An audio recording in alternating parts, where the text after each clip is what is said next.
루카복음 23장. 빌라도에게 신문을 받으시다. 그리하여 온 무리가 일어나 예수님을 빌라도 앞으로 끌고 갔다. 그리고 예수님을 고소하기 시작하였다. 우리는 이 자가 우리 민족을 선동한다는 사실을 알아냈습니다. 황제에게 세금을 내지 못하게 막고 자신을 메시아 곧 임금이라고 말합니다. 빌라도가 예수님께 당신이 유대인들의 임금이요? 하고 묻자 그분께서 네가 그렇게 말하고 있다 하고 대답하셨다. 빌라도가 수석사제들과 군중에게 말하였다. 나는 이 사람에게 아무 제목도 찾지 못하였겠소. 그러나 그들은 완강히 주장하였다. 이 자는 갈릴리아에서 시작하여 이곳에 이르기까지 온 유다 곳곳의 백성들을 가르치며 선동하고 있습니다.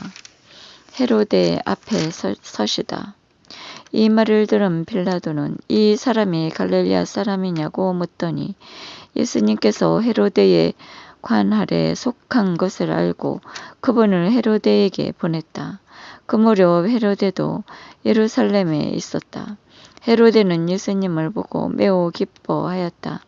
예수님의 소문을 듣고 오래전부터 그분을 보고 싶어 하였을 뿐만 아니라 그분께서 일으키시는 어떤 표징이라도 보기를 기대하고 있었던 것이다.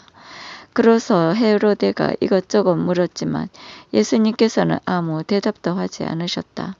수석사제들과 율법학자들은 그 곁에 서서 예수님을 신랄하게 고소하였다. 헤로데도 자기 군사들과 함께 예수님을 업심여기고 조롱한 다음 화려한 옷을 입혀 빌라도에게 보냈다.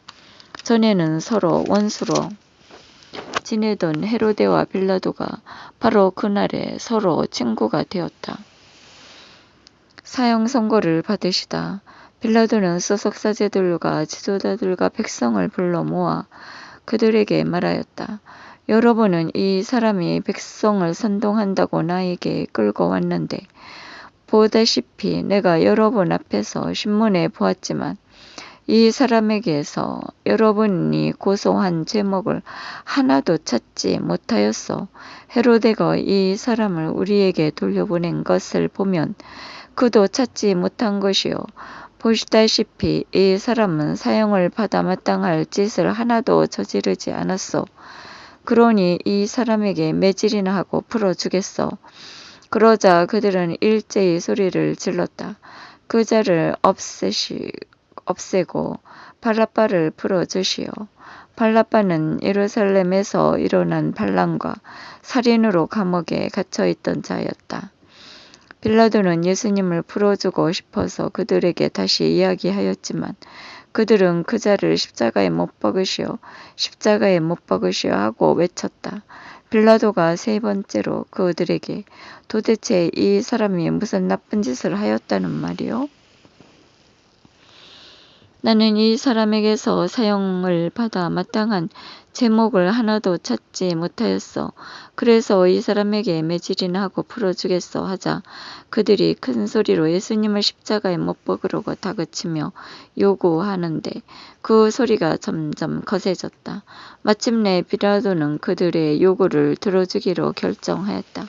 그리하여 그는 반란과 살인으로 감옥에 갇혀있던 자를 그들과 요구하는 대로 풀어주고 예수님을 그들의 뜻대로 하라고 넘겨주었다. 십자가에 못 박히시다.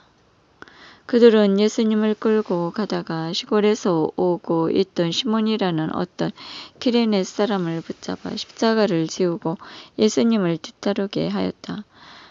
백성의 큰 무리도 예수님을 따라갔다. 그 가운데는 예수님 때문에 가슴을 치며 통곡하는 여자들도 있었다. 예수님께서는 그 여자들에게 돌아서서 이르셨다. 예루살렘의 딸들아, 나 때문에 울지 말고 너희는 너희와 너희 자녀들 때문에 울어라. 보라, 아이를 낳지 못하는 여자, 아이를 베어보지 못하고 젖을 먹여보지 못한 여자는 행복하여라 하고 말할 날이 올 것이다. 그때 사람들은 산들에게 우리 위에 무너져 내려라 하고 언덕들에게 우리를 덮어다오 할 것이다. 푸른 나무가 이러한 일을 당하거든 마른 나무야 어떻게 하겠느냐?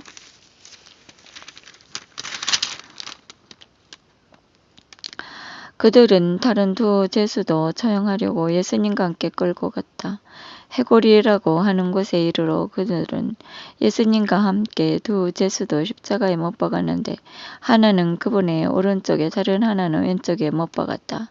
그때 예수님께서 말씀하셨다. 아버지, 저들을 용서해 주십시오. 저들은 자기들이 무슨 일을 하는지 모릅니다. 그들은 제비를 뽑아 그분의 겉옷을 나누어 가졌다. 백성들은 서서 바라보고 있었다. 그러나 지도자들은 이자가 다른 이들을 구원하였으니 정말 하느님의 메시아 선택된 이라면 자신도 구원해 보라지 하며 빈정거렸다. 군사들도 예수님을 조롱하였다. 그들은 예수님께 다가가 신포도주를 들여대며 말하였다. 네가 유다인의 임금이라면 너 자신이나 구원해 보아라. 예수님 머리 위에는 이 자는 유대인의 임금라는 제명패가 붙어 있었다. 예수님과 함께 매달린 제수 하나도 당신은 메시아가 아니시오? 당신 자신과 우리를 구원해 보시오 하며 그분을 모독하였다. 그러나 다른 하나는 그를 꾸짖으며 말하였다. 같이 처형을 받는 주제에 너는 하느님이 두렵지도 않느냐? 우리야 당연히 우리가 저지른 짓에 합당한 벌을 받지만 이분은 아무런 잘못도 하지 않으셨다.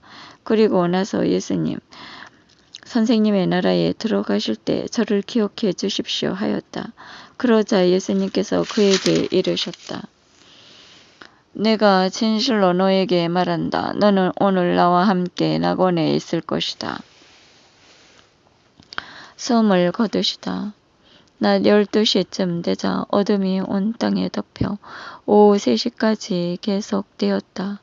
해가 어두워진 것이다. 그때 성전 휘장 한가운데가 두 갈래로 찢어졌다. 그리고 예수님께서 큰 소리로 외치셨다. 아버지, 제 영을 아버지 손에 맡깁니다.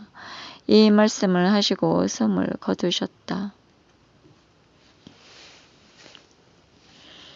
그 광경을 보고 있던 백인대장은 하느님을 찬양하며 정녕 이 사람은 의로운 분이셨다 하고 말하였다. 구경하러 몰려들었던 군중도 모두 그 광경을 바라보고 가슴을 치며 돌아갔다. 예수님의 모든 친지와 갈릴리아에서부터 그분을 함께 따라온 여자들은 멀찍이 서서 그 모든 일을 지켜보았다. 묻히시다. 요셉이라는 사람이 있었는데 그는 의회 의원으로 착하고 의로운 사람이었다. 이 사람은 의회의 결정과 처사에 동의하지 않았다. 그는 유다인들의 고을 아리마테아 출신으로서 하느님의 나라를 기다리고 있었다. 이 사람이 빌라도에게 가서 예수님의 시신을 내어 달라고 청하였다. 그리고 시선을 내려 아마포로 감싼 다음 바위를 깎아 만든 무덤에 모셨다. 그것은 아직 아무도 묻힌 적이 없는 무덤이었다. 그날은 준비일이었는데 안식일이 시작될 무렵이었다. 갈릴리아에서부터 예수님과 함께 온 여자들도 뒤따라가 무덤을 보고 또 예수님의 시신을 어떻게 모시는지 지켜보고 나서 돌아가 향료와 향유를 준비하였다. 그리고 안식일에는 계명에 따라 쉬었다. 너희가 가야 할 길이로다 하신 주님, 영원히 찬미 받으소서.